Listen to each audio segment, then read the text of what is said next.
ഏതാണ്ട് 3 ഡിവിഷൻ സൈന്യത്തെ അതിർത്തി മേഖലയിൽ സജ്ജമാക്കി നിർത്തിയെന്ന് ഇന്നലെ തന്നെ ഇസ്രായേൽ സൈനിക നേതൃത്വം വ്യക്തമാക്കിയിരുന്നു. അതിന് പിന്നാലെയാണ് ഇതുമായി ബന്ധപ്പെട്ട കൂടിയാലോചനകൾ നെതന്യാഹുവിൻ്റെ അധ്യക്ഷതയിൽ ഇന്ന് വൈകിട്ട് നടന്നിരുന്നു.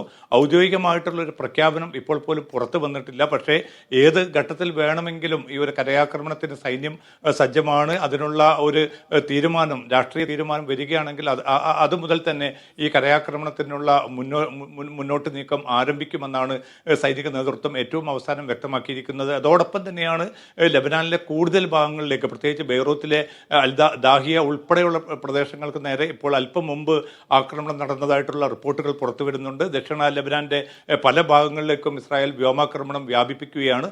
കാരണം ഹിസ്ബുല്ലയുടെ ഭാഗത്തു നിന്ന് തുടക്കത്തിൽ ഉള്ളതിനേക്കാൾ കൂടുതൽ ശക്തമായിട്ടുള്ള മിസൈൽ ആക്രമണങ്ങളാണ് പിന്നെ ഇസ്രായേൽ അതിർത്തി കേന്ദ്രങ്ങൾക്ക് നേരെയും അതോടൊപ്പം തന്നെ മറ്റ് ഭാഗങ്ങളിലേക്കും ഗോലാൻ കുന്നുകൾ ഉൾപ്പെടെയുള്ള പ്രദേശങ്ങളിലേക്കും ഈ ആക്രമണം വ്യാപിക്കുന്ന ഒരു സാഹചര്യത്തിലാണ് കൂടുതൽ ശക്തമായിട്ടുള്ള ആക്രമണം നടത്തി പിന്നെ ഹിസ്ബുല്ലയുടെ പ്രതിരോധ ശക്തി പിന്നെ കുറച്ചു കൊണ്ടുവരാൻ സാധിക്കുമോ എന്നാണ് ഇസ്രായേൽ സൈന്യം വിലയിരുത്തുന്നത്. അതോടൊപ്പം തന്നെയാണ് ഇന്ന് വൈകിട്ട് ലെബനാനിലെ ഹൂത്തി കേന്ദ്രങ്ങളിലും ഇസ്രായേൽ പോർവിമാനങ്ങൾ ആക്രമണം നടത്തി. ഹുദൈദ തുറമുഖത്തിന് നേരെയായിരുന്നു ആക്രമണം നടന്നത്. ഏതാണ്ട് 5 പേർ മരണപ്പെട്ടതായിട്ടും 60-ലധികം പേർക്ക് പരിക്കേറ്റതായിട്ടും ഏറ്റവും അവസാനം റിപ്പോർട്ടുകൾ വരുന്നുണ്ട്.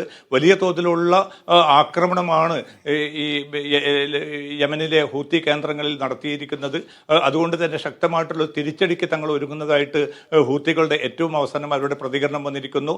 ഇറാനെ കൂടി കളത്തിലിറക്കും, അല്ലെങ്കിൽ ഇറാനുള്ള ഒരു കൃത്യമായിട്ടുള്ള ഒരു മുന്നറിയിപ്പ് കൂടിയാണ് ഈ യമനിലെ ഹൂത്തി കേന്ദ്രങ്ങളിൽ ഹുദൈദ തുറമുഖത്തും മറ്റും നടത്തിയ ആക്രമണമെന്നാണ് ഇസ്രായേൽ സൈനിക നേതൃത്വം വ്യക്തമാക്കുന്നത്. പക്ഷേ ഇറാനെ സംബന്ധിച്ചിടത്തോളം തിരക്കിട്ട ചർച്ചകൾ സൈനിക നേതൃത്വവും രാഷ്ട്രീയ നേതൃത്വവും തുടരുന്നുണ്ട്. ഔദ്യോഗികമായിട്ടുള്ളൊരു പ്രതികരണം ഇറാന്റെ ഭാഗത്തു നിന്ന് ഇനി ഉണ്ടായിട്ടില്ല.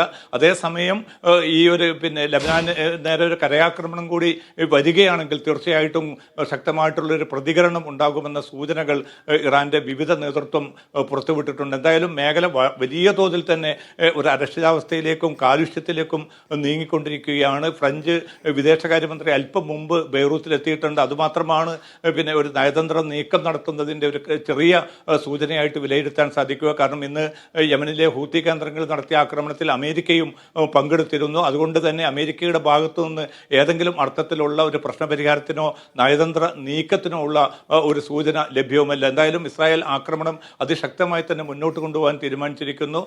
അവിടെ നേരത്തെ പിന്നെ വിട്ടുനിന്നിരുന്ന ചില പാർട്ടികളെ കൂടി തൻ്റെ മന്ത്രിസഭയുടെ ഭാഗമാക്കി മാറ്റി രാഷ്ട്രീയമായി കുറെ കൂടി ശക്തി സംഭരിക്കാനും നെതന്യാഹു നീക്കം ആരംഭിച്ചിട്ടുണ്ട്. അതിൻ്റെ ഭാഗമായിട്ട് സാർ എന്ന മന്ത്രിയെ പുതുതായിട്ട് മന്ത്രിസഭയിൽ ഉൾപ്പെടുത്തുകയും ചെയ്തിട്ടുണ്ട്. കൂടുതൽ ശക്തമായിട്ടുള്ള ആക്രമണം നടത്തണമെന്ന് ബെൻഗവിറും അതോടൊപ്പം തന്നെ സ്മോട്രിക് ഉൾപ്പെടെയുള്ള മന്ത്രിമാരും നെതന്യാഹുവിനോട് ആവശ്യപ്പെട്ടിട്ടുണ്ട്. അതുകൊണ്ട് ഇനി അമേരിക്കയുടെ അനുമതി പോലും കാത്തിരിക്കാതെ ഒരു കരയാക്രമണത്തിലേക്ക് നീങ്ങണമെന്നും ലെബനാൻ അതിർത്തിയിൽ ഒരു ബഫർ സോൺ രൂപീകരിക്കുന്നത് വരെ അവിടെ നിന്ന് പൂർണ്ണമായിട്ടും ഹിസ്ബുല്ലയെ തുരത്തുന്ന ഒരു ലക്ഷ്യമാണ് ഇപ്പോൾ മുന്നിൽ കാണുന്നത്. പക്ഷേ അത്ര എളുപ്പമായിരിക്കില്ല കാര്യങ്ങൾ. കാരണം ഇത്രയും സൈനിക കമാൻഡർമാരും ഹസൻ നസ്രുള്ളയെയും കൊലപ്പെടുത്തിയെങ്കിൽ പോലും മിസൈൽ ആക്രമണം വളരെ ശക്തമായി തന്നെ തുടരുന്ന ഒരു സാഹചര്യമുണ്ട്. ഇസ്രായേലിന് നേർക്ക് കൂടുതൽ പിന്നെ മിസൈലുകൾ അയക്കാനുള്ള ഒരു സാധ്യത കൂടി അമേരിക്ക ഉൾപ്പെടെയുള്ള ഇന്റലിജൻസ് വിവരങ്ങൾ അമേരിക്കയും മറ്റും ഇസ്രായേലിന് കൈമാറിയിട്ടുമുണ്ട്. എന്തായാലും വളരെ കലുഷിതമായിട്ടുള്ള വളരെ പ്രക്ഷുബ്ധമായിട്ടുള്ള ഒരു സാഹചര്യത്തിലൂടെ തന്നെയാണ് ഇപ്പോൾ പശ്ചിമേഷ്യ കടന്നു പോകുന്നത്. ഏതെങ്കിലും അർത്ഥത്തിലുള്ള ഒരു നയതന്ത്ര ശ്രമങ്ങളോ നയതന്ത്ര പ്രശ്നപരിഹാര നീക്കങ്ങളോ ഇപ്പോൾ നടക്കുന്നില്ല എന്നുകൂടി നമ്മൾ ഓർത്തിരിക്കേണ്ടതുണ്ട്.